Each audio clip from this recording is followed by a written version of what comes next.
I think we all have moments of self-obsession indulgence, whether it's a pity party or whether it's on the opposite end of the spectrum where we're like, just marinating in our ego.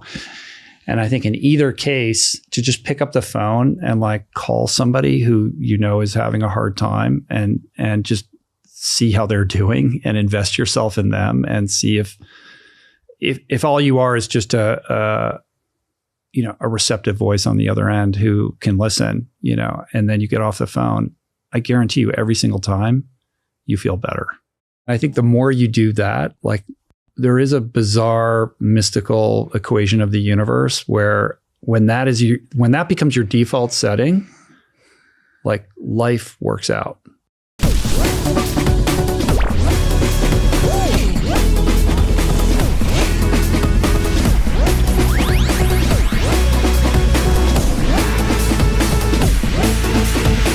We live in a complex and ever-changing world, a place that is maybe harder than ever to successfully navigate.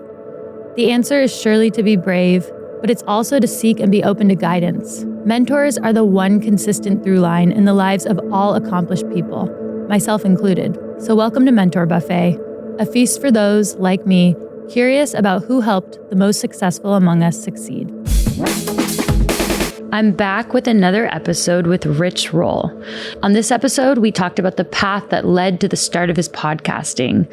We talked about the people who helped him along the way. If I'm being really honest, this episode was intimidating to film because Rich is a mentor to me. And after we recorded this episode, he really helped me develop as a podcast host. So I want to acknowledge the ongoing growth I'm going through as a part of Rich's universe. Here's my second conversation with Rich Roll. Social media was like in its infancy at that moment. Like I was doing this, it was like I was doing it for myself. Mm-hmm. In part because I had unfinished business as an athlete, because I'd allowed my career to be derailed by alcoholism and all these other things. And so I felt like I never reached my potential as an athlete, and I had more to say and wanted to be fully expressed as an athlete. So there was definitely performance goals, and I had a schedule, and I was working diligently towards achieving goals in the way that you do as an athlete. But more than that, I think it was more like this spiritual odyssey of self-discovery. That's the real meaning in all of it. Like whatever happened in terms of like results is fine, and I'm proud of them, but the real meaning of it isn't like how I measured up to other people. It was the experience of like honoring myself and kind of what I discovered around what was important to me and what I wanted to express as a product of going on that kind of adventure. I started kind of sharing some of the training along the way. YouTube was like brand new, and it was just sort of fun and creative to do it, but it wasn't like I'm building a brand. It wasn't like that at all. That like wasn't a thing. It was more like a creative exercise. Like, I was learning how to like edit film and then post stuff on social media. But again, I wasn't trying to like build anything. It was just sort of fun to do that and to bring people in. And there was a kind of community aspect as a result of that. That was pretty cool.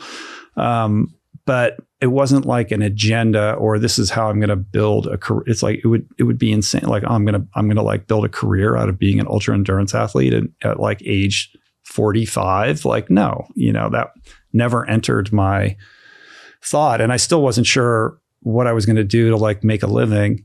And I didn't even have an ambition to like write a book. Like that happened also. That was like another like sobriety God shot that like fell into my lap. It wasn't something I was like aiming my intentionality around at all. Like it occurred by happenstance. When in the middle of all of this, when I was like training for these races, there was a little article that was written about me in the Stanford magazine, in the alumni magazine. And it kind of mentioned that I like my addiction sobriety thing. And it was a very short, tiny little article. And as a result of that article, I got an email from a guy who had swam at Stanford, who was older than me, that I didn't know, but I knew his name. Like he wasn't a friend of mine. He had graduated long before I got there. And he writes me and he says, "Oh, I read that article, and like, I'm new in sobriety. Do you think we could like talk?" And so I developed a friendship with this guy on the phone, like kind of being a sponsor from afar or just guiding somebody through their early sobriety. And at some point, this guy says, hey, listen, have you ever thought about writing a book? Like, you have this wild story. I was like, kind of, but like, I hadn't really put any intentional thought behind it. And he said, well, I own this house in San Francisco that I rent to this book agent. And, you should talk to her. Like, she's great or whatever. And I was like, okay. And I have this conversation with her.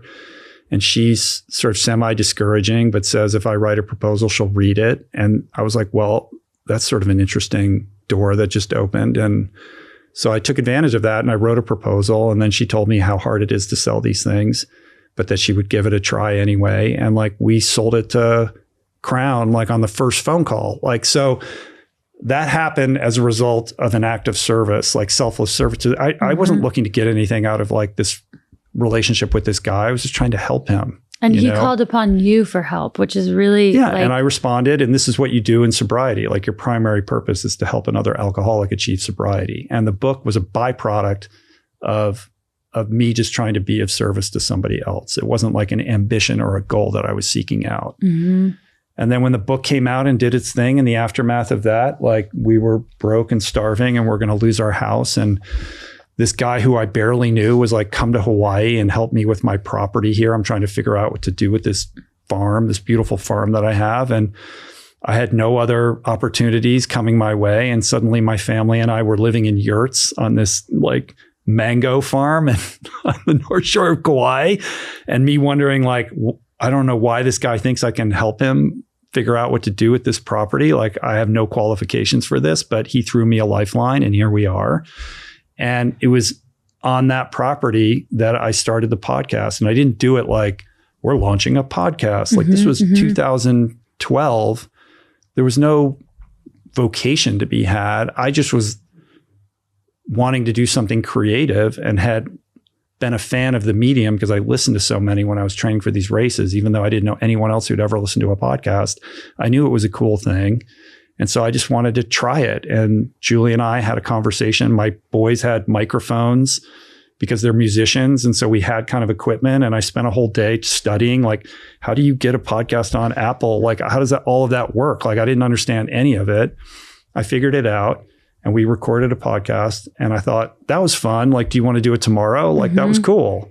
That was it. Like, it wasn't like, I'm going to start a podcast and this is going to be the way that I continue the conversation of the book, or I'm going to create a career out of this. It was truly just indulging my own curiosity and, finding nourishment in like creative expression. And again, just being in the moment with yourself and honoring like what you wanted to do that day, which was to express yourself. That's what, was that the original purpose of the podcast? Yeah, I just wanted to see what it would feel like to like do one. And what did it feel like? And I was like, that was really cool. Like, I got energy from it.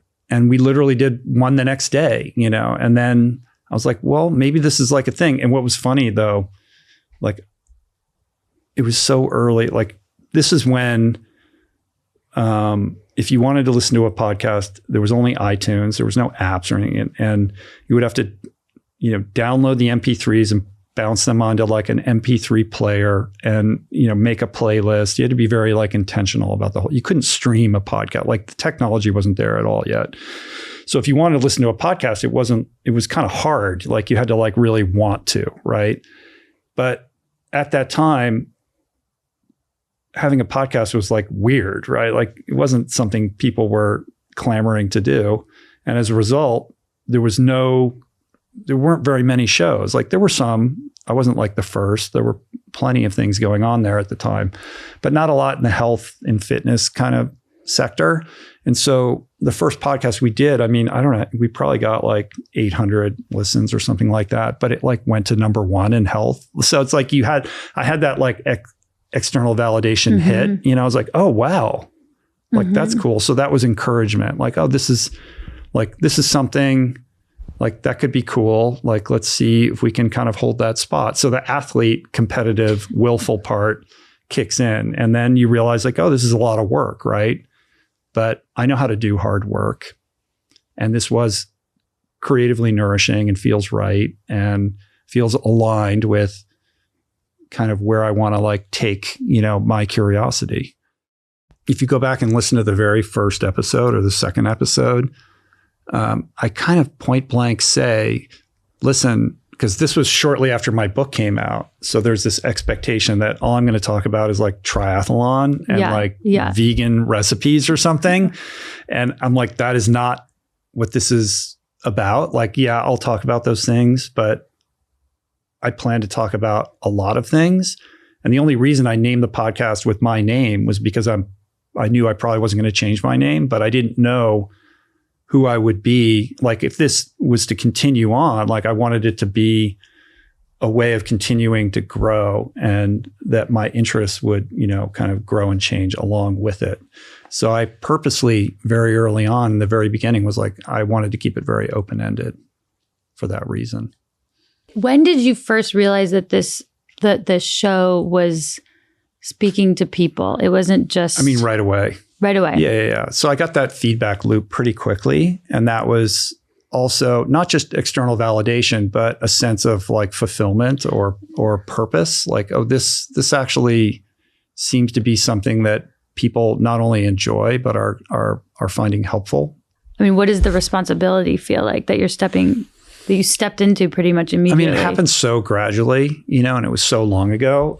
It's hard to recall, but I think the spirit that I've always tried to bring to it is one of service. Like I just know through sobriety that the path forward is always through service, right? So when my ego kicks up or my ambition, these aren't necessarily bad things, but to make sure that I'm trying to like be of service to people, to like give people a gift and always be in that like giving space. And when I get caught up in my ambition or my ego, that I know that that's always like moving away from that spirit, that spirit of service. Fundamentally, that's what it is. And it's a commercial enterprise. And now I employ all these people and there's lots of other things going on. And I can get caught up in metrics and audience growth and all that kind of stuff just as much as anybody. But fundamentally, like, when I do find myself doing that, I have to bring myself back to that why, which is like, why am I doing this? I'm doing this to be of service to other people. Mm-hmm. And that's what gives my life a sense of direction and purpose and meaning and what makes me feel good when I go to sleep every night. Your life expands in proportion to the extent to which you're of service to other people. And I think we're in a culture where everyone's thinking about how to get theirs. How do I get mine? And it's a zero-sum game mentality. But all the best things, all the good things in my life have come as a consequence of giving myself to others. And I think it's difficult because we have egos and we have wants and desires and we do think about ourselves. But if we can disabuse ourselves of that level of self-obsession and enter every conversation, every room, every experience with this energy of like, how am I contributing rather than like, what am I getting out of this? That is, in my opinion and in my experience, the path to all the things that we want and crave the most, which is meaning, purpose, fulfillment, love, connection. All of those are a function of your willingness to be of service to other people. I think we have a very limited kind of definition or notion of what it means to be of service. Like, oh, you mean I have to go to the soup kitchen or I have to go to the gift drive or whatever? It's not that. It's like an energy that you bring into every encounter. Yeah. And it's a really like profound shift. Like when I think about anything through that lens, it's really obvious how to carry myself. And it's not really been presented to me this way ever before. It's a little bit of a mental switch, right? Like rather than being so obsessed with your own goals and agendas, if you can just step outside of that and invest yourself in somebody else's well-being, even if it's a small thing, it's like the antidote to the self-obsession that is driving so much of our mental health crisis and our sense of loneliness and isolation and mindset around lack.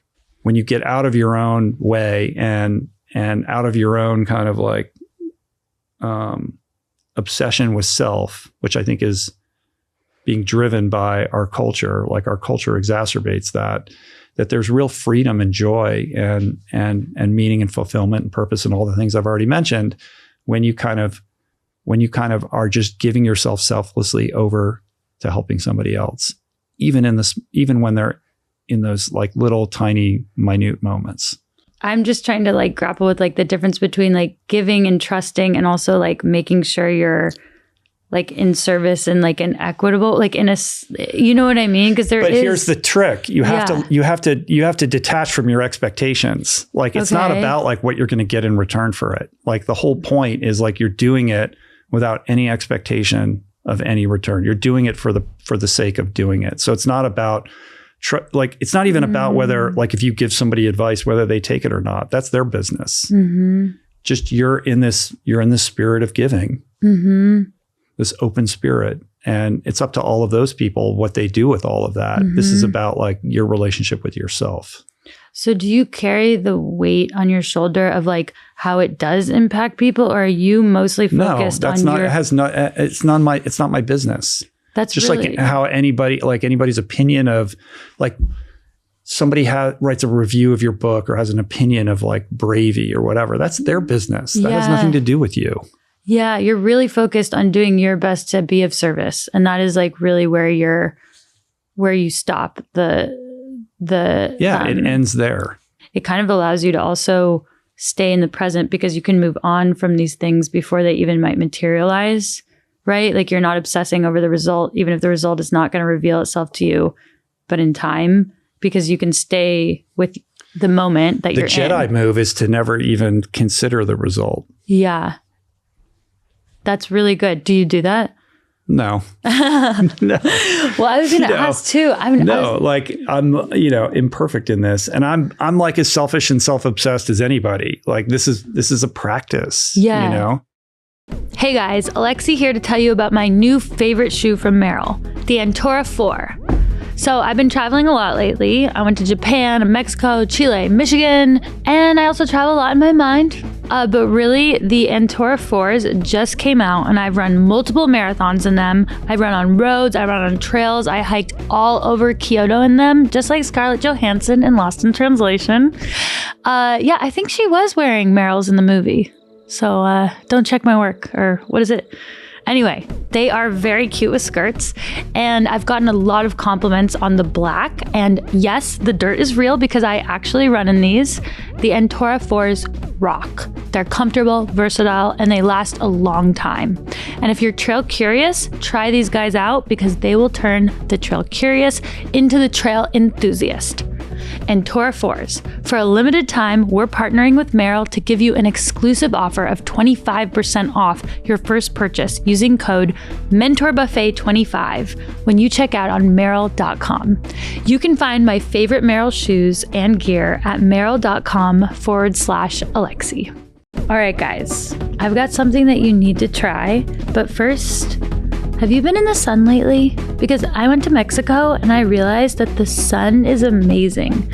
And I got the first tan that I've gotten since like high school, and I feel so healthy. And I came back and I was like, how do I keep this feeling going?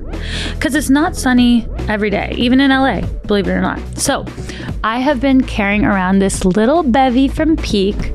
I wake up in the morning and I get this Sun Goddess matcha game on. I mix it with my milk, and then throughout the day I drink hydrating BT fountain. And the thing is that I feel like, look at me. I'm happy and I'm genuine. Like I really feel good. So thank you, Peak, for throwing me a little whimsy inside my skin cells. The Sun Goddess Matcha is bursting with skin-loving EGCG antioxidants to firm, brighten, and clarify.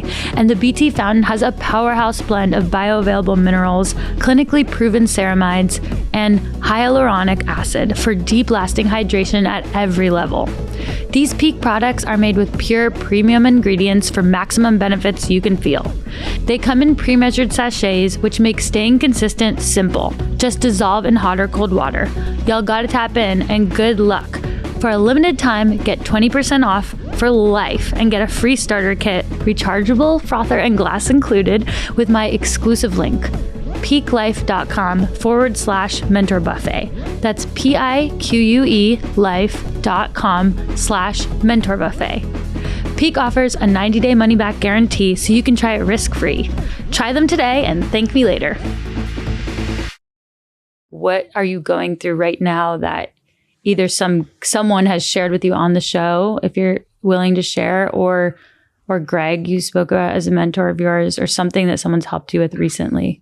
What am I going through now? Like when I look back on my life, I've made these sort of transformations, 2 or 3 of them, depending upon how you look at them. And people want to ask me about them and I talk about them.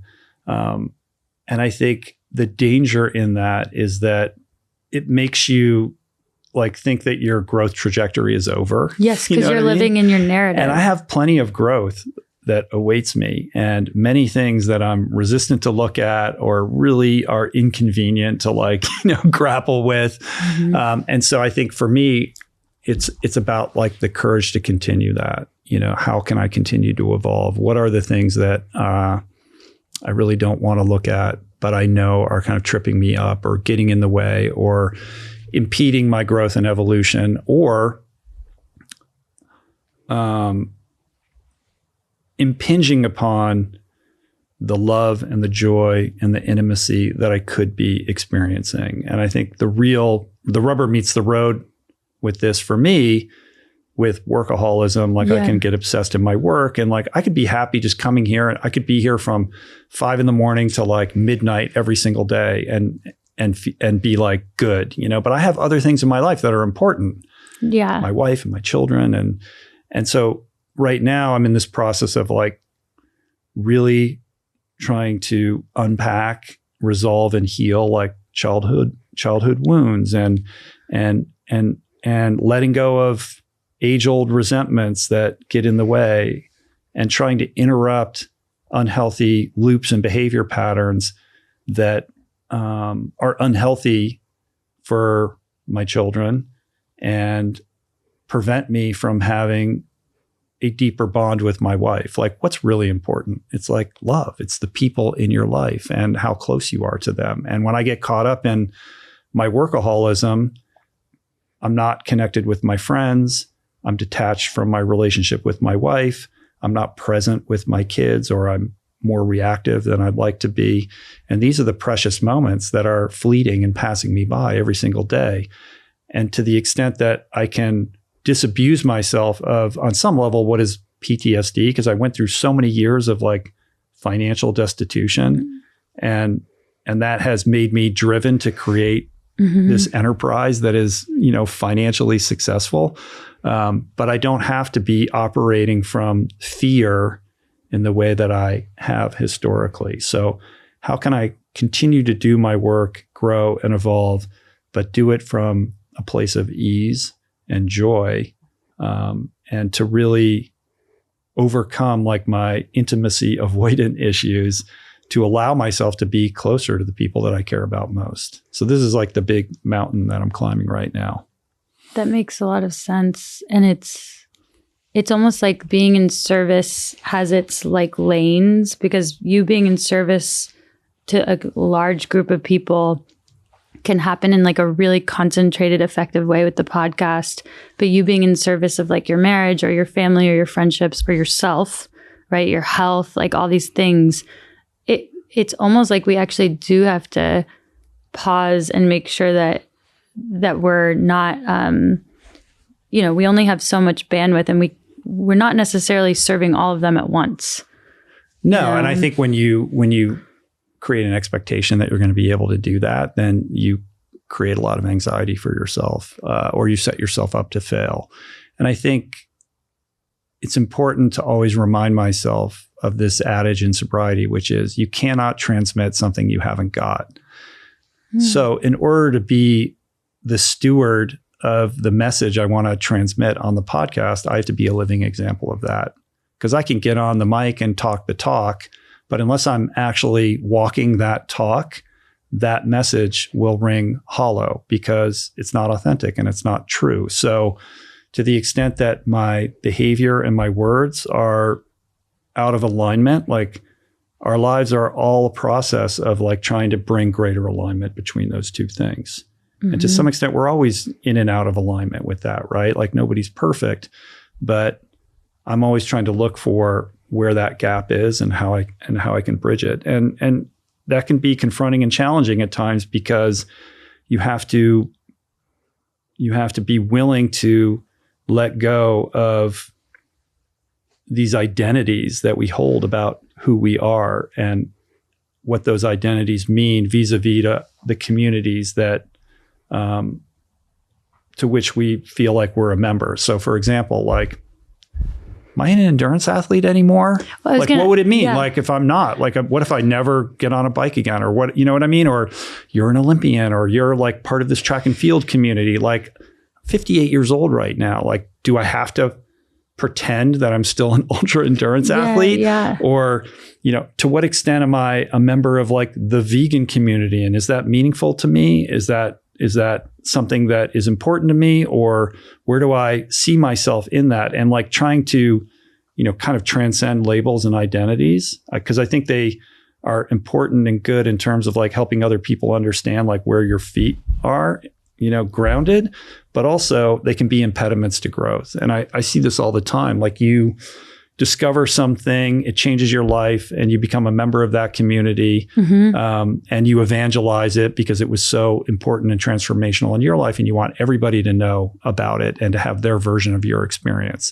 But if you're not willing to kind of let go of that and continue to move forward, it becomes its own prison that impedes your ability to continue to grow mentally, emotionally, spiritually, et cetera. So for me, it's like, it's always about looking for that, where I'm doing that, and challenging myself to let go of it and to grow in new and different areas. And to do that in a public sphere can be difficult because you've changed, or, you know, I tune into you for this. And it's like, well, that was 10 years ago. And like, now I'm here and I'm sorry, but, you know, I have to go where my curiosity leads and where I feel compelled to venture in order to perpetually be in this state of growth and evolution.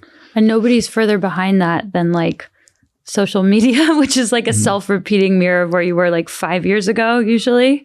And like it only likes that stuff. And that's so hard. We don't have to talk about social media, but it's so hard when it only likes what you used to be because it's what it got used to. Yeah. And then you become a prisoner or a slave to an algorithm or an imagined sense of what like an audience wants out of you. And you allow that to dictate decisions you're making about your own life. Yeah. And it's not even necessarily what the audience wants. It's what the algorithm has decided it could make money off you for. And so it's the only thing your audience is seeing. Like it's so much more like sinister than that. I'm really getting into that training mode lately. I'm ramping up my volume to the highest it's been in a really long time, but some things have evolved since I was training at a high level. For one, I feel like a completely different person, and also what I put in my body has evolved too. Momentous is one of my ways of taking recovery seriously. I go for the Momentous 3 because it has everything I need: protein, creatine, and omega-3. Expert research shows that most people don't get an adequate amount of any of these nutrients from their diet alone, even when you really eat the rainbow at every meal. So taking these daily will help your brain and your body on a cellular level. I put the protein in my smoothie when I'm moving fast. You know, I got to turn it around quick a lot of these mornings between training and coming to the studio. And I also take the Momentous creatine. It helps with my focus and energy. The Momentous creatine uses CreaPure, which is the purest creatine monohydrate available. In addition to recovery, creatine also helps me focus. All these Momentous products are rigorously tested, backed by science, and use the highest quality ingredients available. That means no gums, fillers, artificial flavors, or sweeteners. Head to livemomentous.com and use code MentorBuffet for 35% off your first subscription.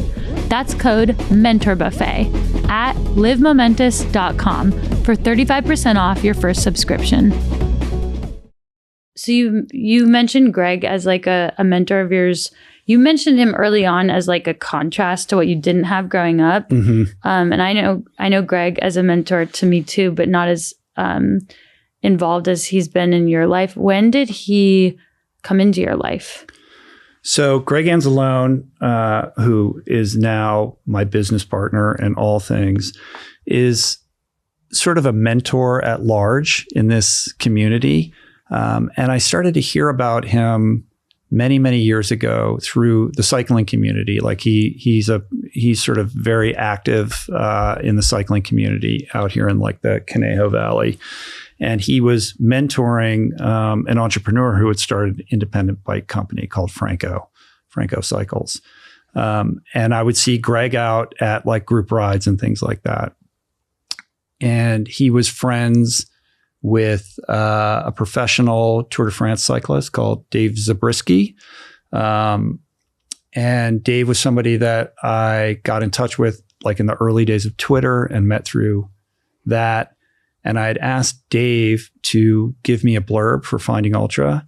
And I think Dave was like, I can't read this book. Like, I don't know how to do a blurb. And he gave it to, he asked Greg, he's like, Greg, will you read this and like write a blurb for me or whatever? And so Greg read my manuscript of Finding Ultra before it came out, even though we hadn't met.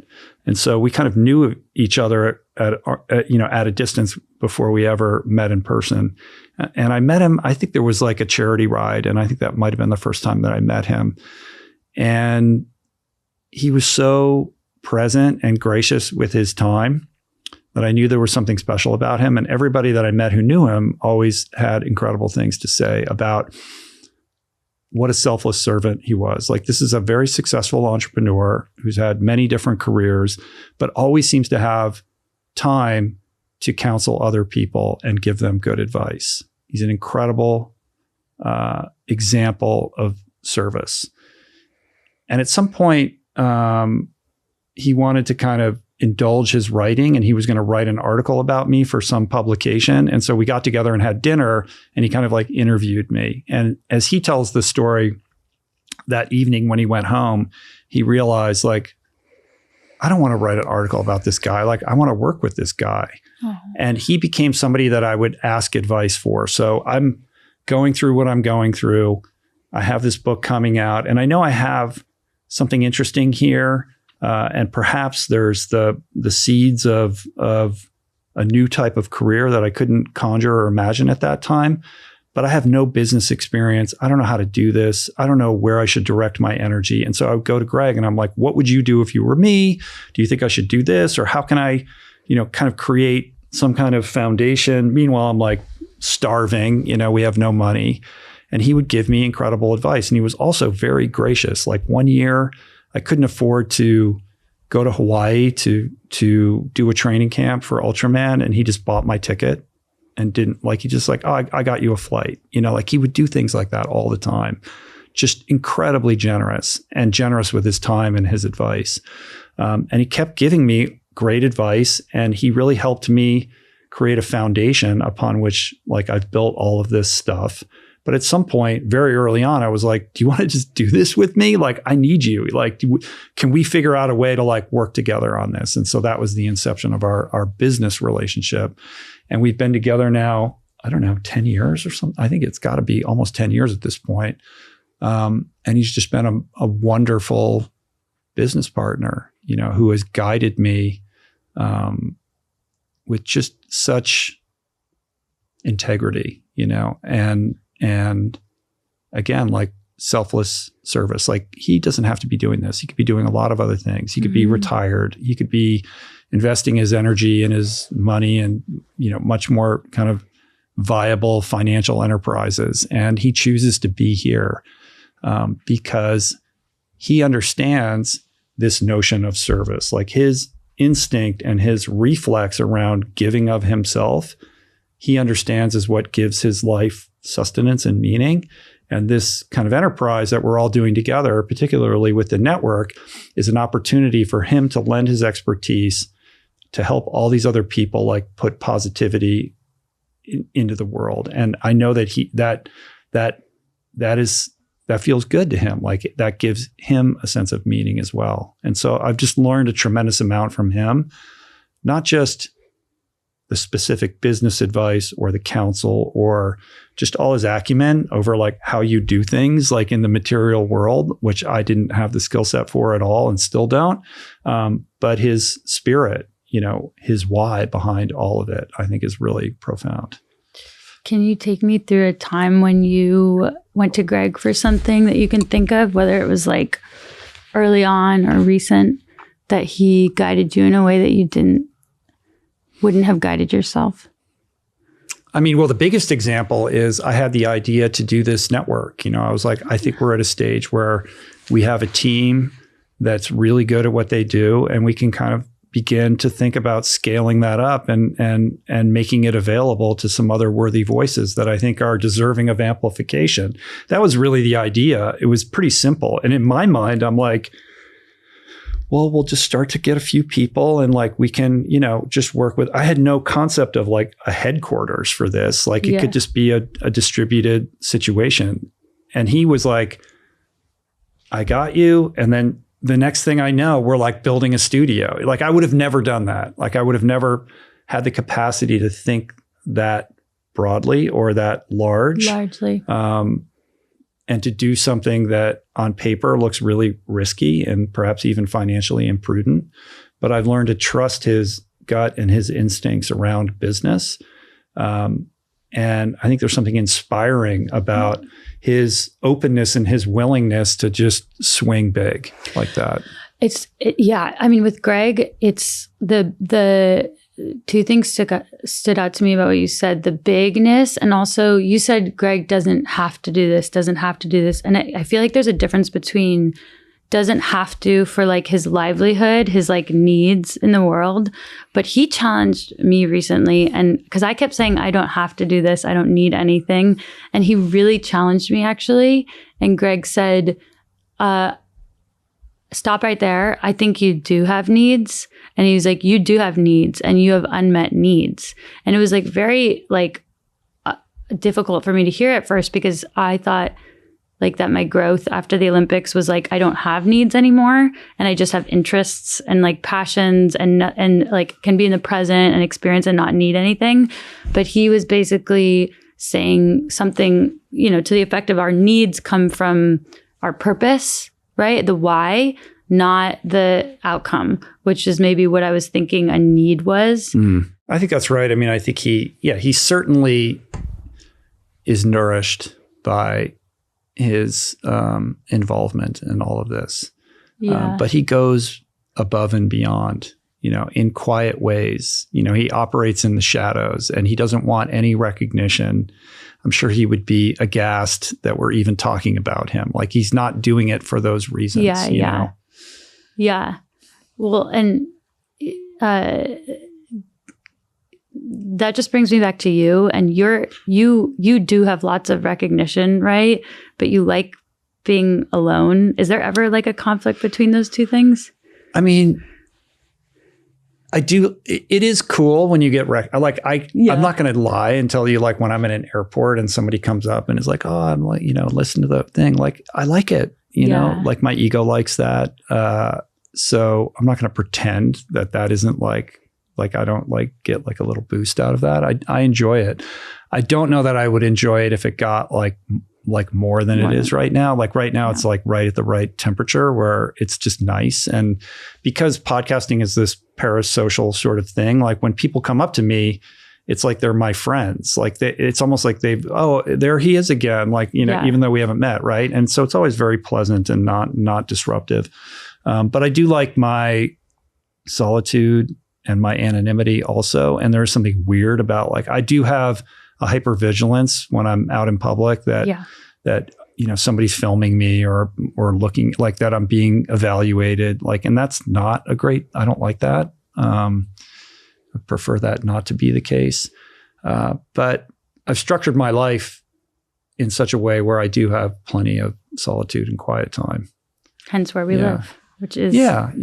And like I take these sabbaticals every year. I'm not doing it this year, but like I go to like Australia or whatever, and like I like to go places even when I have friends there. Like I don't tell anyone. Like I don't want to have obligations. Like I need to like detach, and I need that quietude, and I don't want to have to apologize for it or make excuses for it. Yeah. I appreciate that about you. I've learned even just from knowing you take your 1 month, I was like, that's a lot of time to be. But I had to be, in a state of burnout before I was willing to do that. And now I look forward to it. It's fantastic. But it took me a long time to get to that place. It's awesome. And you live your life in a way that I've learned a lot from, like, not just that, but you're really deliberate with your words too. And you really pay attention to words, and you, when you have something to say, you're like not afraid to say it. And I appreciate that about you. Oh, thank you. You've given me great advice. Did I ever give you bad advice? No, I think that you could tell me. Well, to be honest, to me, you kind of represent this, like, actually, I think I offended you one time because I needed help from you when I was going through my separation. And I think I was like, you're like being a good parent to me. And you're like, I'm not old enough to be your dad. And you were like really offended. And I was like, no, but I needed like a stronger, like adult male input that I just didn't have because my dad's very passive, and you were very, you were really specific. I remember a phone call when I was in Texas, and I really needed help because I was very confused. Going back to that word that you were talking about when you were in rehab, you were saying a lot of it is helping people out of their confusion. And I think that is a lot of what these mentors do, is we're just confused sometimes. And I was super confused about some stuff. But I think we all have moments of self-obsession indulgence, whether it's a pity party or whether it's on the opposite end of the spectrum where we're like, just marinating in our ego. And I think in either case, to just pick up the phone and like call somebody who is having a hard time and just see how they're doing and invest yourself in them and see if all you are is just a receptive voice on the other end who can listen, and then you get off the phone, I guarantee you every single time you feel better. Yeah. Yeah. The rest takes care of itself. I think it seems like with all of your. Yeah. And I think the more you do that, like there is a bizarre mystical equation of the universe where when that becomes your default setting, like life works out. Well, thank you, Rich. Right. This was awesome. And I really appreciate you, especially during these driving here from Ojai to do this. My pleasure. And I hope it was of service. Yes, it will be of service. If you're enjoying Mentor Buffet, follow Voicing Change for more inspirational and truly life-affirming content from shows like Soul Boom, The Proof, Feel Better, Live More, and the Rich Roll podcast. Just go to voicingchange.media. That's voicingchange.media for a beautiful selection of productive and positive shows.